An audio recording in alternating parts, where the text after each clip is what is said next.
Él es el príncipe de los ejércitos celestiales con la espada en la mano. Ay, espada, violencia, esto es violencia. Herejía. No, léaselo usted en el libro de los jueces y en Apocalipsis, por ejemplo. Se le presentó allí a Josué que le temblaban las rodillas cuando quería tomar a Jericó.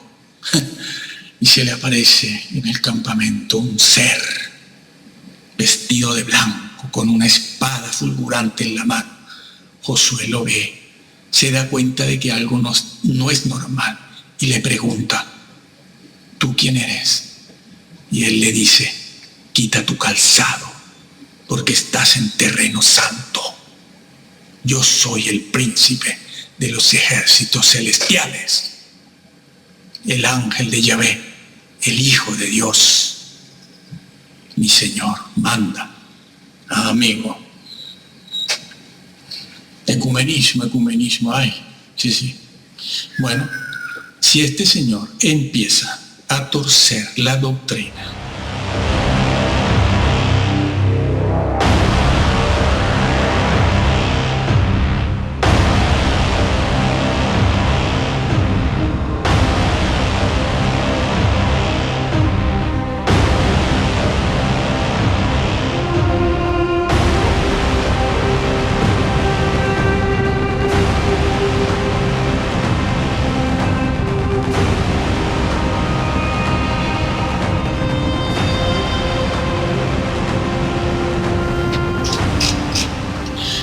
bien, hoy vamos a estar hablando de la predestinación y para ello vamos a estudiar un poquito la historia de Esaú y Jacob, ya que se menciona en el capítulo 9 de Romanos y allí se dice que Dios aborreció a Esaú y eligió a Jacob, escogió a Jacob, es decir, a Jacob lo predestinó para que heredase todas las promesas de Abraham, las promesas de la fe en Abraham, de formar una gran nación y que muchos serían salvos en esa misma clase de fe. Bueno, para ello vamos a estudiar algo de la historia de ellos dos, Esaú y Jacob, y vamos para ello a leer el versículo 15, Hebreos 12, versículo 15, que dice así: mirad bien, no sea que alguno deje de alcanzar la gracia de Dios. Deje de alcanzar la gracia de Dios. Bien, esta frase, deje de alcanzar la gracia de Dios, es una soberana advertencia. Ya que hablamos tanto de la soberanía de Dios, aquí hay otra cosa muy soberana y es la advertencia, la amonestación. Porque esta frase, deje de alcanzar, significa quedarse atrás, rezagado, una persona que se va quedando hasta abandonar el camino. Bueno, es que lo dice el mismo versículo, también dice, se queda sin la gracia de Dios. Es un abandono de la fe. Sí, es un abandono de la fe. Y lo está diciendo de manera clara lo dice. Ninguno deje de alcanzar, porque se puede dejar de alcanzar, claro que sí, lo está diciendo, no se debe negar esta realidad. Así pues que el mismo versículo comienza diciendo mirad bien, no solo mirad, que sería algo así como velad, tengan cuidado, sino tengan cuidado y tenganlo bien, velad, pero has de velar bien, ten cuidado, porque algo tan serio. ¿Qué es lo que pasa? ¿A qué se refiere Pablo? Por cierto que mirad bien, es también una exhortación, un imperativo, es una orden. No nos gustan a muchos en algunas culturas recibir órdenes. No me mandes, no, yo hago lo que quiero. Bueno, estoy rodeado de eso, ¿no? Pero es una orden del Señor. Es que no se obedecen ni siquiera las órdenes del Señor hoy en día. Bueno, eso es lo que se dice aquí. Mirad bien. Ahora debemos recalcar que la frase no dice otra cosa, no dice, por ejemplo, mirad bien que ninguno deje de ser elegido, ninguno deje de ser predestinado, ninguno deje de ser llamado, eso no lo dice, sino es un llamado a algo específico, a un tema específico, a una doctrina específica, pero en términos generales. Dice que ninguno deje de alcanzar la gracia de Dios. Uno se pregunta entonces, ¿a qué se refiere el apóstol Pablo? ¿A qué se refiere? Pensamos que el apóstol Pablo fue el que escribió esta carta, como lo creían en la iglesia primitiva. Y porque la iglesia primitiva lo creyó así, es que llegó a formar parte del canon. Bueno, la erudición moderna parece encontrar razones para decir que no lo escribió Pablo. Bueno, aunque no da lo mismo, sin embargo, no es nuestro tema de discusión aquí. Nos volvemos a preguntar, ¿por qué Pablo dice algo tan serio, con tanto peso, con tanta gravedad? ¿A qué se refiere? Bueno, se supone que ha venido hablando de algo que ha motivado, que ha originado esta exhortación, ¿no? Pues si vamos tan solo unos versículos y capítulos hacia detrás, encontramos la razón por la cual Pablo hace esto. Ya hay razones en el capítulo 2, los hay en el capítulo 4, 5 y 6, pero nosotros vamos a quedarnos en el capítulo 10 y 11, porque si no esto sería muy largo. Así que en el capítulo 10 ya se empiezan a ver las razones por las cuales Pablo dice esto. A los creyentes, se los dice así. Bueno, en el capítulo 10 el apóstol Pablo los exhorta también y los amonesta, les advierte a que no deben retroceder. Deben tener cuidado de no retroceder. Les dice y les exhorta a no caer de la condición de salvación que tienen, de la salvación. Y también les anima a no despreciar la salvación. Esas cosas las dice y están registradas en el capítulo 10 de Hebreos.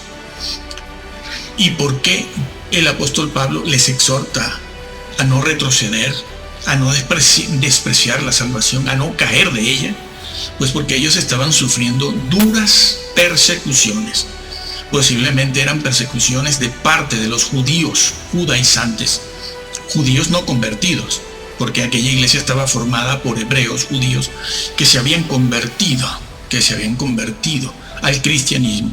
Se llama así, cristianismo, aunque muchos mesiánicos ahora, después de 20 siglos, han descubierto y han elaborado una frase que es una blasfemia, que dice la maldición de la cristiandad, la maldición del cristianismo. ¿Saben lo que están haciendo? Una cosa es ser mesiánico, pero esa clase de mesianismo no entrará. El cristiano y el cristianismo no es una maldición, sino ha sido una bendición para el mundo entero. Y lo sigue siendo todavía. Y si no, quédate a escuchar esto. Pues bien, ellos estaban siendo perseguidos. Nos dice el libro de Hebreos que ellos sufrían el despojo de sus bienes materiales. Ellos sufrían cárceles también, sufrieron cárceles, pérdida de trabajo, pérdida de las cosas que son propiedad, cosas que necesitamos para vivir. Y esa situación, cuando se sostiene durante mucho tiempo, crea desánimo y trata de crear en nosotros un estado de zozobra. Incluso ellos están a punto, no de abandonar exactamente a Cristo, a Jesús, sino que pensaban que les faltaba poner al lado de Jesús a Moisés, los ángeles, la angeliología que está tan de moda, poner los ritos del Antiguo Testamento y también, pues por supuesto, la circuncisión. Ellos pensaban en eso. Dice, bueno, pero ¿por qué somos perseguidos así? Hemos sufrido el despojo, la cárcel. Hemos hecho la voluntad de Dios, porque también eso se dice en el libro de Hebreos. Allí en el mismo capítulo 10 lo dice. Pablo les dice, ustedes han hecho la voluntad de Dios, han de perseverar, no deben retroceder, deben tener cuidado, no deben poner al lado de Jesús otra cosa que no sea Él solo y solo Él. No hay que poner a Moisés, no hay que poner la circuncisión ni los ritos del Antiguo Testamento. Las leyes morales sí, es así, esas no fueron invalidadas como decimos en otro vídeo. Eso sí, la Torá es completamente válida. Ahora, los ritos como la circuncisión, derramamiento de sangre y todo eso, no. Eso fue abolido porque se cumplió en Cristo. Aunque a más de uno le vendría bien no seguir comiendo tanto cerdo, cochino, chancho, cerdo, tocino, porque le haría bien eso, ¿eh? Las leyes higiénicas y sociales del pueblo de Israel son válidas hoy en día. Si se practican, traen beneficio. Bueno, ellos están en esa situación y por esa situación de persecución es que Pablo les anima en toda la carta, a no caer, a no retroceder, a no despreciar la salvación. Incluso en el versículo 29 de ese capítulo 10, el apóstol les hace otra severa advertencia y dice, ay de aquel que tuviere por inmunda la sangre de Cristo. Ay de aquel. Esto no se le dice a los visitantes, ni a los que reciben un folleto o un tratadito. Ay de aquellos que tuvieran por inmunda la sangre de Cristo, en la cual fueron santificados. En la cual fueron santificados. Es que no leemos. Los visitantes no son santificados en la sangre de Jesús. El amigo de la esquina, el compadre, y las personas que pasan como un meteorito por el templo 1, 2, 3, 4, 5 veces, nada más, no han sido santificados en la sangre de Jesús. Tal y como Pablo emplea esta expresión en Hebreos aquí. Bueno, les dice eso.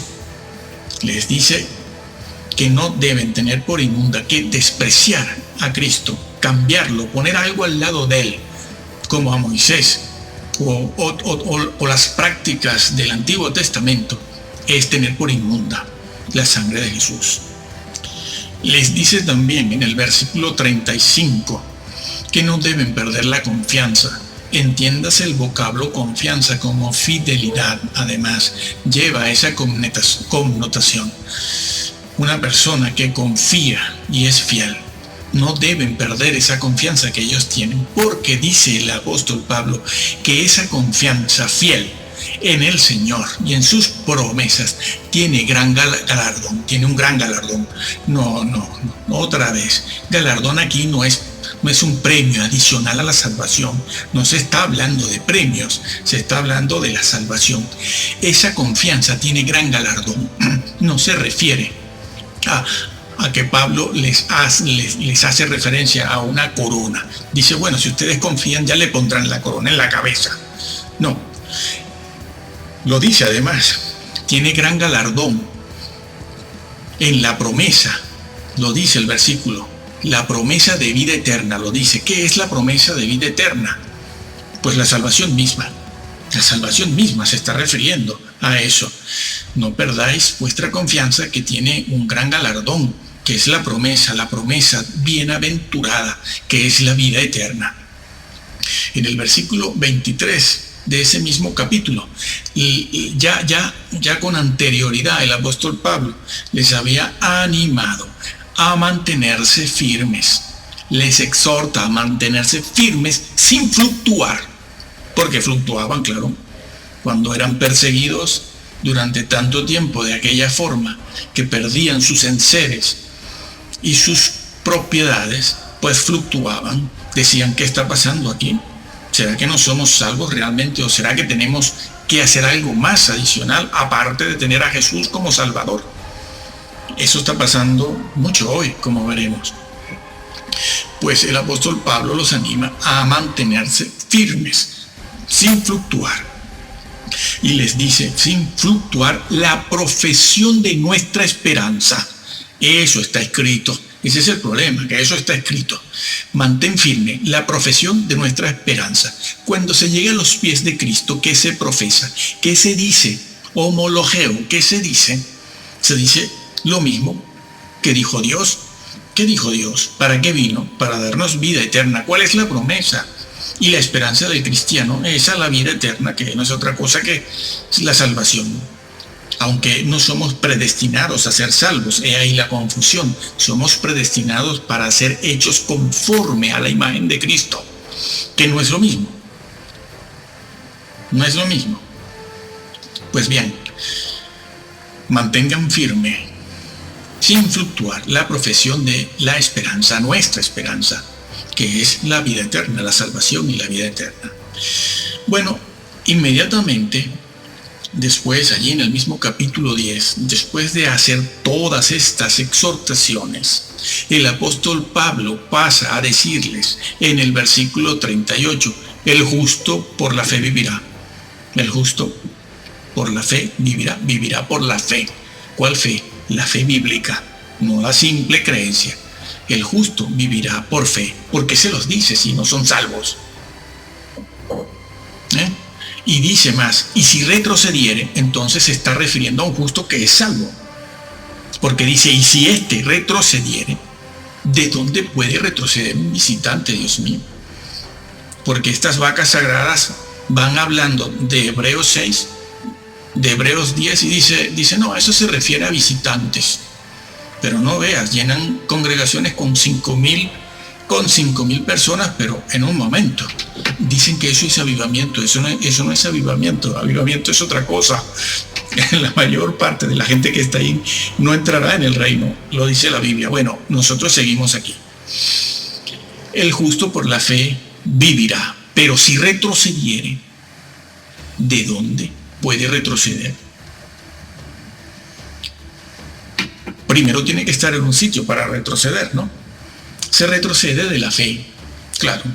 Si estás en la fe, puedes retroceder. La única manera de retroceder es estando en la fe. Si no, no tienes de dónde retroceder, ¿no? Eso es totalmente coherente con lo que ha dicho en el versículo 15 arriba. Mirad que ninguno deje de alcanzar la gracia de Dios. Aquí lo está diciendo de otra manera. Sí. ¿De dónde se puede retroceder? Pues de la condición en la que estás de salvo. Salvo, estás en esa condición. Posees la salvación, pero puedes retroceder. Los visitantes, el amigo de la esquina, la gente que recibe un folleto y un tratado, no puede retroceder de ningún lado porque no están en la fe. Podrán ser visitantes, pero no se refiere este versículo a los visitantes, como enseñan las vacas sagradas, los reposados de Sión. Y no puede retroceder, o si no puede retroceder, ¿para qué lo dice? Pues lo dice porque puede. ¿Y para qué lo califica de justo? ¿Cómo pueden calificar a los visitantes de justos? No se puede calificar a los visitantes de justos, ni de tener fe. Se refiere, amigo, se refiere. A ver si pensamos. Se refiere a los convertidos allí, que nos falta esto. Y estamos mandando al pueblo al infierno. Sí, esto hay que tomarlo en cuenta. Primera de Corintios 3. Los 3 tipos de maestros que hay en las iglesias, que han habido siempre. El que edifica con oro, el que edifica con heno y hojarasca, que entra así como por fuego. Pero a ver, si la salvación fuera así, esa que dicen salvo, siempre salvo, y todos vamos en medio del jolgorio bailando, cantando para el reino de los cielos. ¿Por qué se dice que entró así como por fuego? Mírese el video donde hacemos una pequeña exégesis sobre eso de los maestros. ¿Y el tercer maestro qué hace con la doctrina? Destruye. El tercer tipo de maestro destruye. El primero usa oro, el segundo usa madera, heno y hojarasca, y el tercero destruye. Va directo a la yugular, le corta la cabeza a los creyentes. Lo dice, no lo estamos inventando. Pablo dice, y el que destruyere el templo de Dios, ¿Destruir? ¿Con qué? Con la doctrina. Dios le destruirá a él. Templo, no es el templo de Jerusalén. El templo de Jerusalén para Pablo había pasado, y para los gentiles más todavía, que no tienen ninguna relación con el templo de Jerusalén en aquel momento. Y la palabra templo, como la usa Pablo, siempre, casi siempre se refiere al cuerpo, al ser humano, donde mora Dios. Lo dice el mismo versículo de 1 de Corintios 3. Bueno, así pues, aquí Pablo está hablando a los justos, y el justo puede retroceder. Y la Biblia dice en esos versículos, hablando el Señor, hablando Dios, Yahvé, el Altísimo, dice: y si retrocediere, no agradará a mi alma. No agradará. Así pues, que Pablo allí mismo dice, entonces concluye que él es de los que perseveran. Dice, pero yo no soy de los que retroceden. Yo no. Bueno, ya conocemos a Pablo, ¿no? Cómo era. Aunque hoy en día, como se hable de Pablo y se presente una doctrina de Pablo, sobre todo la de las mujeres, enseguida decimos todos, hombres y mujeres, sobre todo los pastores que no quieren perder a las mujeres, porque claro, pierden el diezmo, ¿no? Enseguida todos dicen, bueno, eso lo dijo Pablo. Lo dijo cualquiera, ¿no? Lo dijo cualquiera, ¿no? Eso lo dijo Pablo, no, tranquilo, no pasa nada. No todo lo que dijo Pablo hay que oírlo, ni hay que hacerle caso en todo lo que dijo. A eso han llegado. Y ese tipo de ministro, pastor, y cura, sacerdote, guía del pueblo, es el que siguen las masas de fama internacional. Sí. Sí. Bueno, pues Pablo ahí termina diciendo que él es de los que persevera. ¿Persevera en qué? En la doctrina. Persevera en mantener la promesa de vida eterna y persevera en la esperanza de vida eterna también. Pues bien, seguidamente, después del capítulo 10, viene el 11. Y Pablo en este capítulo trata de animarlos a que sigan en la fe. ¿Y cómo lo va a hacer? Pues el apóstol Pablo lo hace hablando de los héroes de la fe. Sí, de los héroes de la fe. Y empieza a hablarles de Abraham, de Isaac, de muchos, de Jacob, de los grandes hombres de Dios, los profetas. Daniel seguramente está mencionado allí, etc. Y incluso habla de las cosas que ellos hicieron allí, de todo lo que ellos hicieron. Por ejemplo, las mujeres recibieron sus muertos mediante resurrección, mas otros fueron atormentados, no aceptando el rescate a fin de obtener mejor resurrección. Otros experimentaron vituperios y azotes, y a más de esto, prisiones y cárceles. Fueron apedreados, aserrados, puestos a prueba, muertos a filo de espada.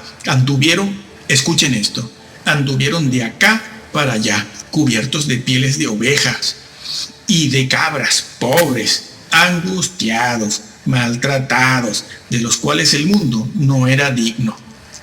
Errando, dice aquí, por los desiertos. Ay, no, yo no quiero eso. Yo no acepté a Cristo para esto.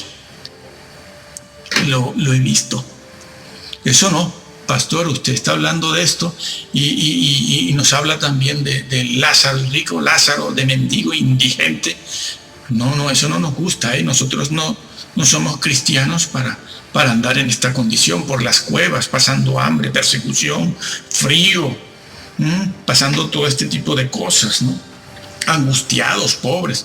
No, que yo quiero tener y vivir bien. Yo le digo, claro, por eso es que tú no quieres que Cristo venga. Por eso tú te unes y crees, como creen muchos, que Cristo no debe venir todavía, ¿no? Como dice una vaca sagrada, dice, yo no quiero que Cristo venga. Bueno, y el pastor de esta catedral, ¿no? Lo dice, de esta catedral, seguido por multitudes, es de fama internacional. Bueno, sí, criticando a otros hombres de Dios, profetas de Dios, pues esta persona dice que él no quiere que Cristo venga. No, claro, cuando uno es millonario, cuando uno vive bien, cuando uno está en la cresta de la ola, ¿no? Con fama, seguido por multitudes, uno no quiere eso, no quiere que Cristo venga. Uno sabe del dolor y del sufrimiento, pero uno no quiere que Cristo venga. Pues bien, eso me lo he encontrado, ¿no? No, yo no soy cristiano para esto. Me voy del culto y de esta predicación triste. Me voy apesadumbrado, desolado. Uy, estoy deprimido. Me quitó usted el deseo de vivir. Sí, Señor. A nosotros no nos predique esas cosas.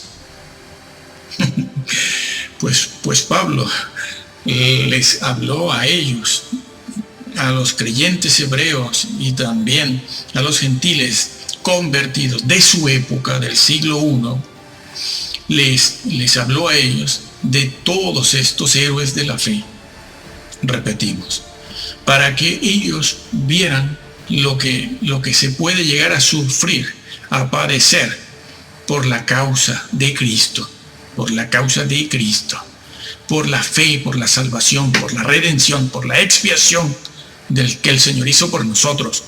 Y muchos creyentes piensan así, no quieren leer cosas como estas, porque en sus púlpitos, en sus iglesias, jamás les hablan del costo, el precio que pagó el Señor Jesús por la redención. Eso para empezar por ahí. Apenas hablan de la sangre un poquito, ya están horrorizados. Sí, muy sangriento. Los mismos guías, los mismos pastores, cuando salió la película esta de la Pasión, que fueron a verla, los pastores, los diáconos, los curas, los sacerdotes y los miembros salían horrorizados. Mucha sangre, decía un pastor, mucha sangre, esto no puede ser. No sabes lo que tu Señor sufrió y no se lo dices a tus creyentes. Son creyentes débiles, frágiles, no están curtidos en el Evangelio. Cuando venga la persecución y cuando vengan los degolladores, ¡ay no, qué pesimista! Cuando vengan, si toca que vengan por aquí, salimos corriendo. Sí. Cuando eso se decía hace años, de que algún día vendrían, también decían, qué pesimistas. Lo mismo que le decían a Noé. Bueno, también cuando se hablaba de la crisis, yo era uno de ellos. Hace 15 años que hablábamos de eso, de que vendría, también nos decían, uy, este pastor esto es muy pesimista, se está saliendo, está descarriado. Y la crisis vino. Y muchos creyentes que vivían muy bien han dejado esa condición para convertirse, alguno he visto, en indigente. Pero estos eran los que decían, qué pesimista, qué pesimista. Sus pastores no le dijeron la verdad, porque ellos mismos vivían muy bien también. De cuando en cuando decían alguna cosa y había que sonreír en el púlpito para que la congregación no se fuera afectada de mal humor. Pero eso es lo que dice Pablo aquí. Les dice a ellos allí, oigan, que nuestros hermanos han padecido primero que ustedes. Y estos fueron los héroes de la fe. Sí, eso es así. Así que Pablo les habla de los que andaban por cuevas. Sí. Pero los creyentes se escandalizan. No quieren. Bueno, después Pablo entonces, como consecuencia, vuelve a exhortarlos y les dice, mira, que ninguno deje de alcanzar. ¿Se dan cuenta? Porque en el versículo 15 del capítulo 12 Pablo dice eso. Mirad que ninguno deje de alcanzar. No que ninguno deje de ser elegido, sino que ninguno deje de alcanzar. Bueno, e inmediatamente vuelve a sacar otro ejemplo. Sí, saca otro ejemplo. ¿Cuál? El de Esaú y Jacob. Ahí mismo. Esa historia que también está registrada en Génesis 25, 29. Así que ahora el apóstol Pablo va a hacer una referencia a Esaú. Otro ejemplo, así como en el capítulo 11, puso a muchos héroes de la fe y los que fueron fieles. Ahora va a poner un infiel, Esaú. Leo el versículo 15. Mirad bien, no sea que alguno deje de alcanzar la gracia de Dios, que brotando alguna raíz de amargura os estorbe y por ella muchos sean contaminados. Muchos. No sea que haya algún fornicario o profano como Esaú, que por una sola comida vendió su primogenitura. Esaú lo pone de ejemplo de lo que ellos no deben hacer. Esaú vendió su primogenitura por un plato de lentejas. Eso es lo que pasó. Y esa historia está registrada, como ya dijimos, en el Génesis. Por un plato de comida, de mesa en mesa y tira para la otra mesa. Sí. Cambió el cielo por lo temporal, la eternidad por el tiempo. Sí, como los Illuminatis y los masones luciferianos, que creen que el diablo los está esperando en la eternidad, en el infierno, para hacer una fiesta. El diablo, sépase una cosa, odia al ser humano. Él no es un humano, odia a los humanos, no tiene misericordia, no tiene un ápice, ni un microgramo de misericordia. Él odia al ser humano. Él es feliz haciéndolo sufrir. Todos estos que se creen que van a ir al infierno y que van a pasarlo bien con Lucifer también están engañados. Sí, también. Él, este ser angelical rebelde, caído, no sabe lo que es la misericordia. La misericordia solo lo sabe un ser humano. Solo un ser humano puede tener algo de misericordia. Aún los más grandes criminales que trocean a un ser humano, tienen misericordia por sus hijos. Lo sienten, sí, sienten misericordia y compasión por sus propios hijos, cuando resulta que han destrozado a otros. Pero el diablo no está en esa condición. Él no es humano. Él no tiene los atributos ni las virtudes que Dios puso en el ser humano aún caído. Sí, y él está esperando a todos estos que le sirven para gozarse él, infligiéndole dolor a estos masones e Illuminatis que se creen que van a ir a gozar a la otra vida. No hay bebidas en la otra vida. No hay drogas en la otra vida, sino aquel ser que los va a esperar. Y el castigo del Señor, el Señor los pondrá en un lugar donde van a padecer con lo que aquí disfrutaron. Los pedófilos de cuello blanco que van haciendo y pagando sumas de dinero importante para violar niños pequeños y bebés, ellos van a sufrir con eso mismo allá, porque a ellos les harán lo mismo. Sí, Señor. No sentirán gozo en eso. ¿Has tenido pesadillas?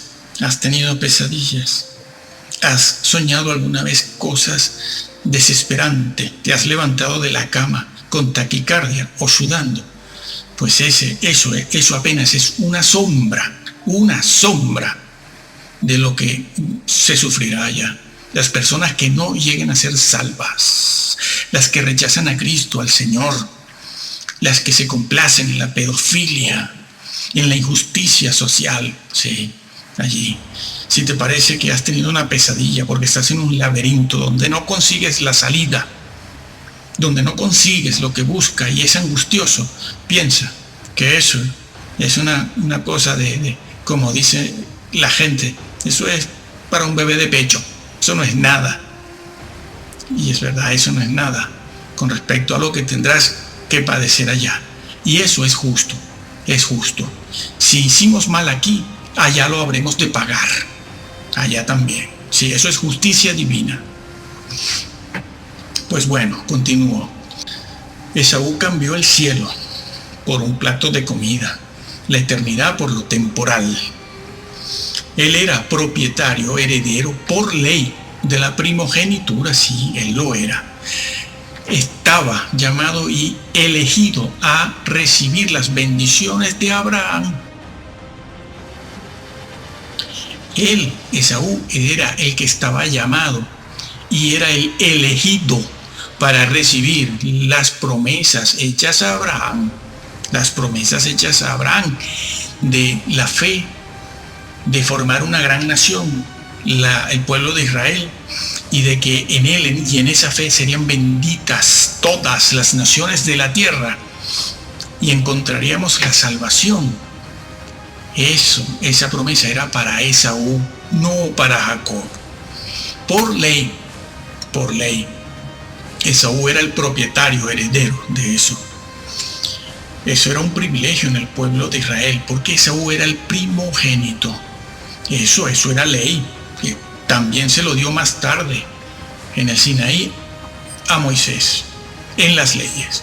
El primogénito tenía ventajas, tenía privilegios. Así que, si no fuese así, si Dios no hubiese contemplado la primogenitura de Esaú, entonces el escritor a los hebreos no lo pondría de ejemplo aquí. No lo pondría de ejemplo aquí en el libro de Hebreos. De ejemplo como quien deja de alcanzar la gracia de Dios. Ni el mismísimo Esaú, más tarde, cuando pasó la vida, cuando le pasaron los años, no hubiese tratado de recuperar esa bendición, porque Esaú trató de recuperar la primogenitura, la trató de recuperar, sí, con lágrimas, dice aquí, el mismo capítulo que estamos leyendo, con lágrimas, buscó el cambio, el arrepentimiento, recuperar aquello, lo buscó con lágrimas, un hombre llorando, no es cualquier cosa, se dio cuenta y supo que aquello era su primogenitura, pero que si no la tenía era por su propia irresponsabilidad, que aquella primogenitura le otorgaba a él el derecho de heredar todas las bendiciones de Abraham. Sí, él estaba predestinado por la ley divina, Esaú, pero Esaú la despreció. Por eso se dice eso en la Biblia, pero Esaú lo despreció. El predestinado era Esaú, pero Dios puede cambiar eso. Se puede borrar del libro, sí, del libro de la vida se te puede borrar. Si no, Jesús, el mismo Señor, no se lo hubiese dicho a la iglesia de Sardis y no lo hubiese dicho en otros sitios, ni estuviese registrado a sí mismo en el libro de Apocalipsis capítulo 20, 21, 22. Ni cuando todo el mundo está, según el libro de Apocalipsis, delante del trono. Cuando se abren los libros, el de la vida, el otro y el otro, hay varios. Esaú despreció la primogenitura. Sí, como Caín, es lo mismo. Hablaremos de Caín y de Salomón y sus hijos. Bueno, vamos a hablar de este otro joven, ¿no? Esaú era un joven, pero de mucha edad. Pero es que en aquel tiempo la gente vivía mucho, ¿no? Bueno, ese es otro tema.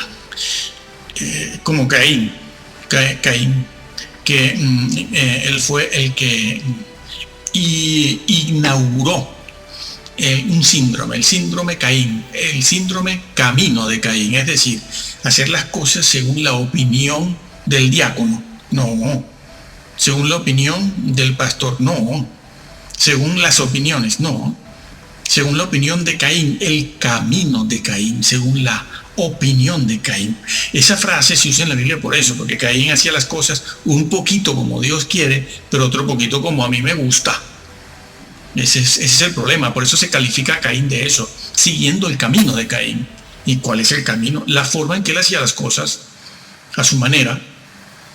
No vamos a hablar tanto de las ofrendas aquí ahora, pero claro, el problema es que él ofrecía los frutos de la tierra, que nada decían de la sangre expiatoria necesaria para la salvación. La sangre expiatoria de Cristo, que estaba simbolizada en el Cordero.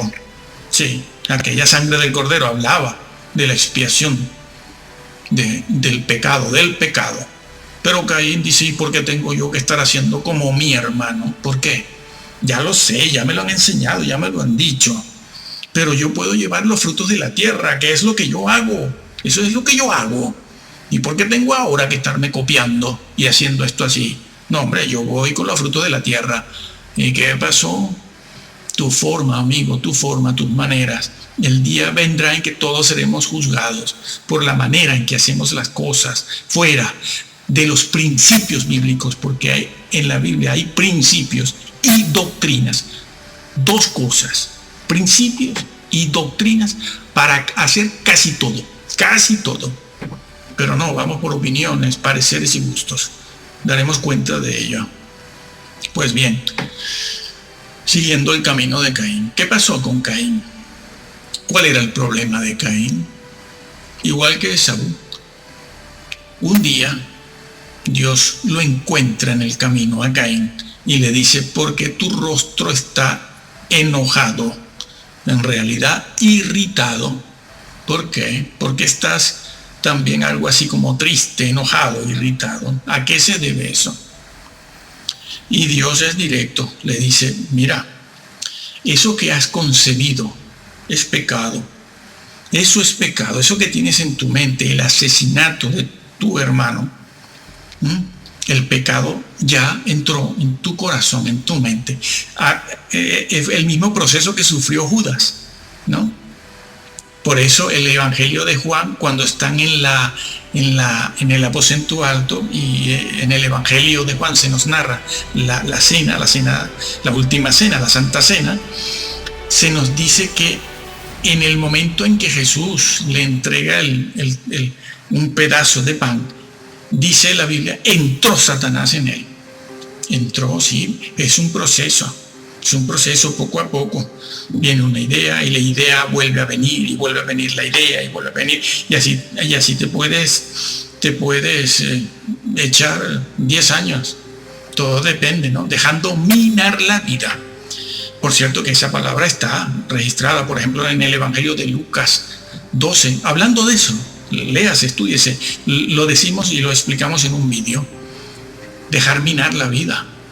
Porque la palabra, el vocablo minar, es una referencia a dejar minar la vida moral y espiritualmente. Si la dejas minar poco a poco a lo largo de 12, 15, 20, 30 años, al final no entras. No entras. Está dicho y advertido. Así pasó con Judas, pero dejamos ese caso para seguir con el de Caín. Es porque el Señor se lo dice, eso que estás pensando, eso que tienes, que has concebido, no lo lleves a la consumación. Sí, son las palabras bíblicas que se deben usar para esto. Están en Santiago. Y es bueno recordarlas aquí para que entendamos cómo es el proceso del pecado y de la muerte. No os ha sobrevenido ninguna tentación que no sea humana. Todas las tentaciones, dice Santiago, son humanas. Y el pecado primero es concebido en la mente. Y una vez que se ha concebido, si se lleva a su consumación, da a luz la muerte. Lo dice, pecado. Y después, si lo llevas a la consumación, a los hechos, muerte. Pero ya es pecado. Ya hay pecado en la mente. Como dijo Jesús, si ya habéis oído que el que tomare una mujer ajena, una mujer de por ahí, si la toma, ya adulteró, ya es pecado, ya cayó en adulterio. Mas yo os digo, el que la mira con codicia, solo mirarla con codicia, ya pecó. Pecado de la mente, claro, porque en la mente es donde primero se peca. Bueno, me dirán algunos, ¿y cómo no vamos a pecar, pastor, cuando todas las creyentes vienen con los pantalones completamente ceñidos al cuerpo? ¿Cómo hacemos? ¿No? Y entonces una vaca sagrada, reposado de Sión, se inventó lo de los pantalones femeninos. Listo, vivo, ¿no? Sí, la Biblia habla mucho de los pantalones femeninos. Claro, para los pantalones femeninos son los que van bien ajustaditos, ¿no? Y los hermanos van pecando. Y unos cuantos van consumando el hecho, por lo cual van muriendo. Y después están los pantalones masculinos. los que no son ceñidos al cuerpo. Hay muchos listos por aquí. Estas vacas sagradas, con tal de no perder el puesto y el dinero que entra y la vida y las opíparas comidas que ingresan en su estómago, son capaces de inventar cualquier cosa. Van inventando muchas cosas, ¿no? Entonces Dios le dice a Caín: mira, el pecado está ahí, ya lo tienes en tu mente, está a la puerta. Es una fiera, ese pecado te codicia, ya te tiene, pero aún estás a tiempo. Tú lo puedes dominar a él. No lo lleves a la consumación para que tu pecado no sea mayor. No lo lleves a la consumación. No lo hagas. Tu poder está sobre él, ¿eh? Se lo dice, le dice, tú puedes, tú tienes poder para dominarlo. Ah, no, yo no he sido predestinado. A mí me predestinaron a matarlo. No existe el libre albedrío, no. Y cuando tú vienes y nos hablas a la voluntad y en tu gracia nos advierte y nos haces ver, no sirve tampoco, no sirve, no. Yo estoy totalmente depravado, totalmente. Y como no he sido predestinado, pues terminaré matándolo, ¿eh? A ver si me predestinas. ¿Qué enseñan los calvinistas, Dios mío? ¿Qué enseñan? ¿Qué están enseñando a los hermanos?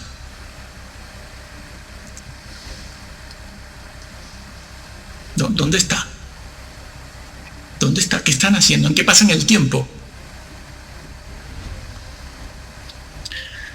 Este pobre hombre, Caín, claro que no se hubiera podido ni arrepentir, ni convertir, ni nada, si el calvinismo fuese tal cual lo han planteado, o lo están planteando.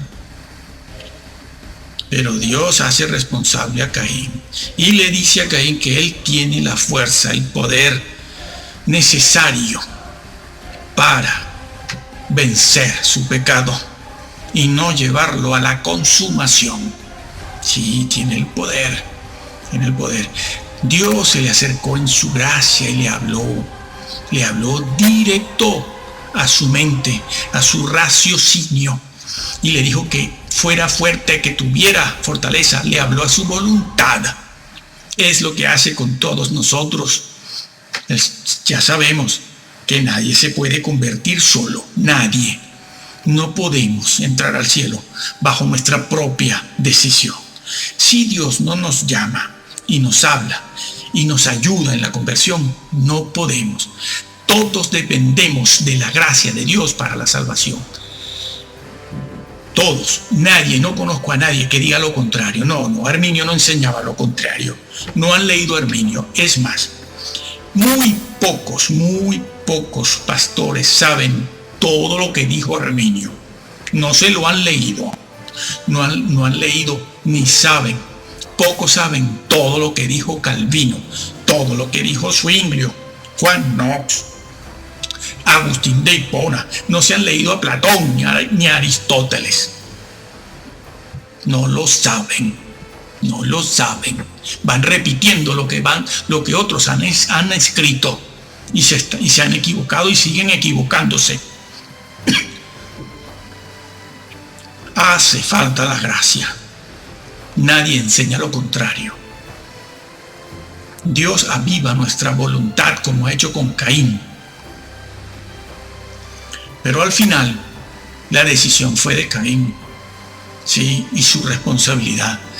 Y cuando Dios lo juzgue a él, a Salomón, a Judas y a cuanto creyente tibio hay en la iglesia hoy, nadie podrá decirle al Señor: tú no me predestinaste. No, yo sí, pero te borré del libro de la vida por sinvergüenza. Como le dijo a muchos: apartaos de mí. Que ese sí que es un hebraísmo. No quiero saber nada de ustedes. Hombre, Señor, pero si yo no quiero saber. Tu nombre lo borro. Pero lo escribiste, pero lo borro. Bueno, Apréndase, amigo, apréndase. Así no, así. 4, por lo menos. Eso está dicho aquí. Claro. Pobre Caín. Terminó matando a su hermano. Luego se dio cuenta. Dice, ¿qué hice? Bueno, cuenta se dio Esaú también y trató de recuperar la primogenitura con lágrimas. Buscó, movió cielo y tierra. Como dice Romanos 9, no hubo misericordia, ¿no? Sí, claro, es muy fácil ahora, ¿no? Oye, Noé, que está lloviendo aquí fuera. Estábamos comiendo mientras tú llevabas ya 7 días encerrado ahí en esa arca y no llovía. ¿Quién te iba a creer? Y nosotros, mira, la familia entera, somos de buena familia, ¿no? Te conocemos, tú nos has hablado del Señor, pero abre porque esto es mucha el agua que está cayendo. Y dice el Señor que cuando empezó a llover, perdón, ellos entendieron, claro, eran de buena familia. Y no hubo misericordia. Los listos quieren entrar después, ¿no? Como el que iba vestido con ropa sucia a la fiesta de boda, ¿no? Él entró, claro, es muy listo. Uf, mi hijo ya sabe tocar el piano y sabe sumar y sabe esto y sabe lo otro. Ah, hermana, yo pensaba que usted me iba a decir que él tenía al Señor en su corazón. Ah, bueno, sabe tocar el piano, muy bien, muy listo, muy bien. O como aquel señor de 85 años que conocí. Yo esperaba que una persona de esa envergadura, cuando lo conociera, intercambiara algunas palabras conmigo, me dijera, hermano, Cristo lo ha hecho todo en mi vida. La sangre de Jesús me salvó de la droga, del crimen, porque yo era un gángster.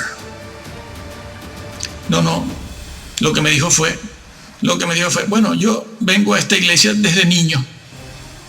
Ah, vale, muy bien, ok. Usted viene desde niño. Bueno, ya entiendo lo que me quiere decir, por eso va a entrar, claro. Bueno, cuánta torpeza en la casa de Dios. Pues bien, la puerta se había cerrado,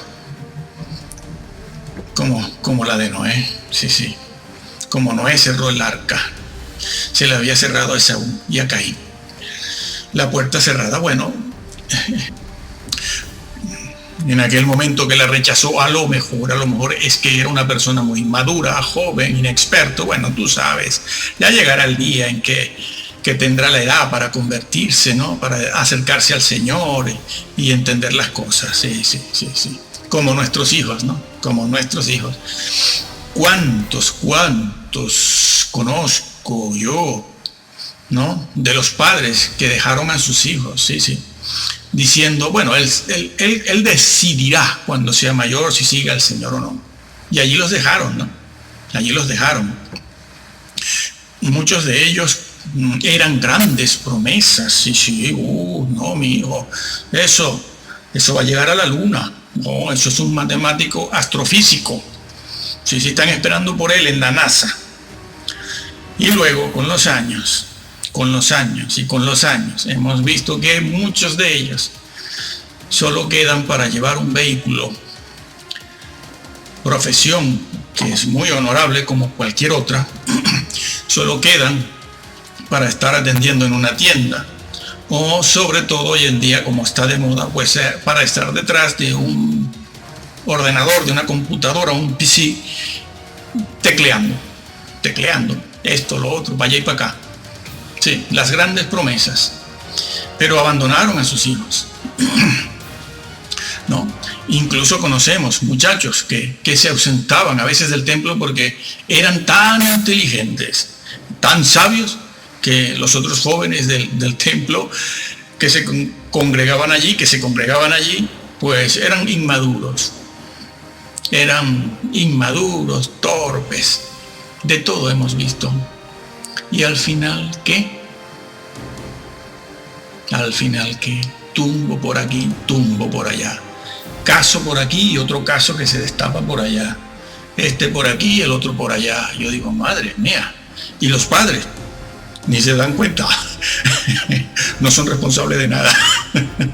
No son responsables de nada, ¿no? Y ellos dicen, bueno, la culpa es de mi hijo. No, eso no es lo que enseña la palabra de Dios. Si somos fieles, el Señor dice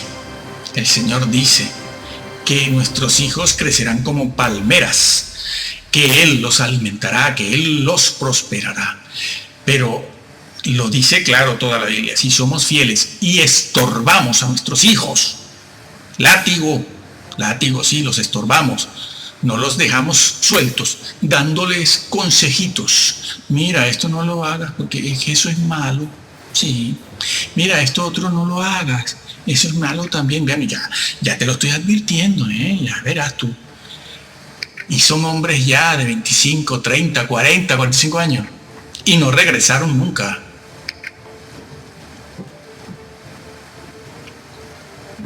Bueno, así pues.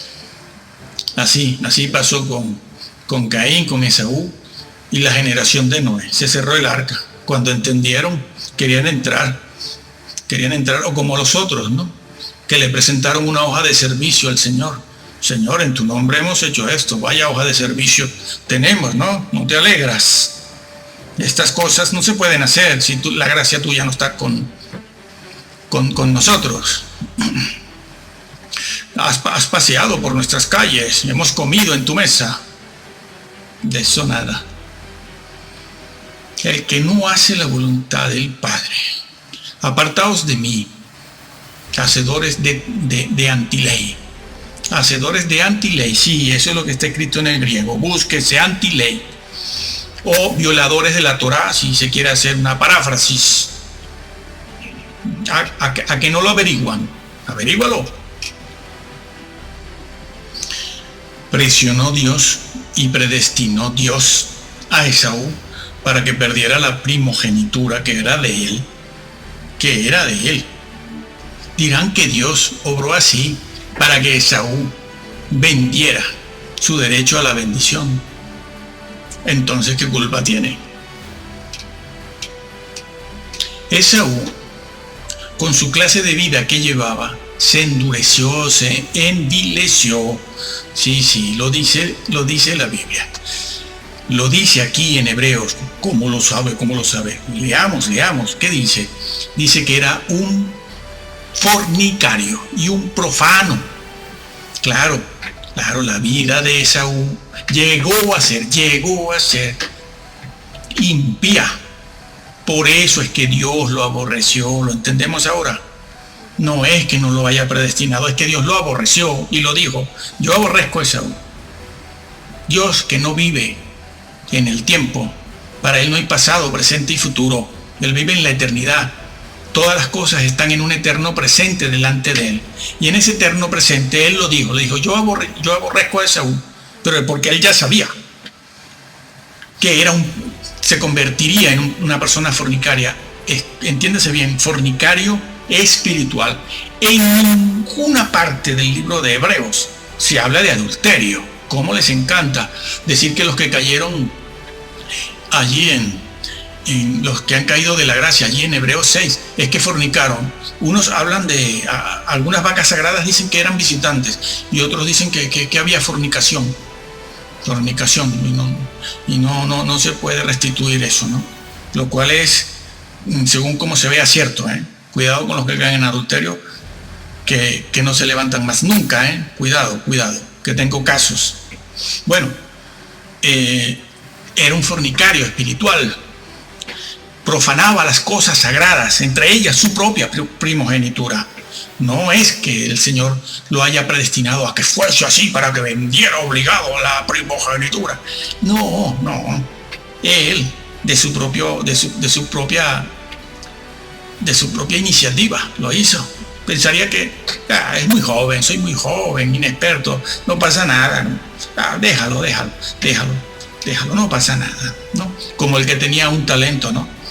Todas estas cosas que digo aquí están en otros vídeos más explicadas que aquí. Aquí estamos pasando un poco por encima de estos pasajes. Y vuelvo a este que acabo de mencionar, como el que tenía un talento, ¿no? O Salomón mismo tenía un talento, y cuando el Señor va a pedirle cuenta a este siervo, era un siervo. Los tres, porque son tres siervos. Le dio 5 o 3 talentos a uno, le dio 3 talentos a otro, y a este le dio 1. Dios no da talentos para que seamos responsables sin su gracia y sin su llamado. Y estaba hablando de creyentes. Bueno, le dio un talento. Y tienes el otro siervo infiel, el de Lucas 12, el siervo infiel. Aquel que dice, el Señor tarda en venir. Bueno, voy a hacer las cosas de otra manera. Allí se hizo una figura, ¿no? Que bebía, comía y golpeaba a sus siervos, ¿no? A los que estaban por debajo de él. Pero esa es una figura para hablar del descuido espiritual que tuvo, ¿no? Porque además lo dice, no daba la palabra, el alimento, lo dice ahí el versículo, léase. Este siervo no daba el alimento diario al pueblo, el alimento que es la palabra de Dios. Otros creen que el alimento diario es tenerlos entretenidos en el culto, bailando, danzando y cantando. No, eso no es, no aparece eso por ningún lado. Pero bueno, a la gente le gusta eso, ¿no? A la gente no entrarán, ¿eh? Ya se los estamos diciendo, no entrarán. Salvación, y por alcanzarla hasta el final, heredarla, porque es una herencia. Así pues el Señor se acercó a esta persona que tenía un solo talento y le dice, a ver tú, el talento. Bueno, Señor, yo como que sabía que tú eras severo, sí. Los creyentes cuando se les muestra la palabra de Dios tal cual es, como hacemos aquí, dicen, uy, qué severo. Si eso es así, con eso no va conmigo. Te das cuenta, ¿no? Tú con Dios no quieres nada. Lo tuyo es vida muelle, normalita. Una vida normal. Trabajar, comer, hacer la digestión, dormir y todo lo demás. Entonces yo sabía que tú quieres recoger donde no siembras y siempre quieres estar pidiendo lo que no das. Siervo infiel, con más razón tenías que haber tenido diligencia y no cruzarte de brazos. Con más razón debiste haber hecho algo, sabiendo que yo te iba a pedir algo a ti. Tenías que haberlo hecho.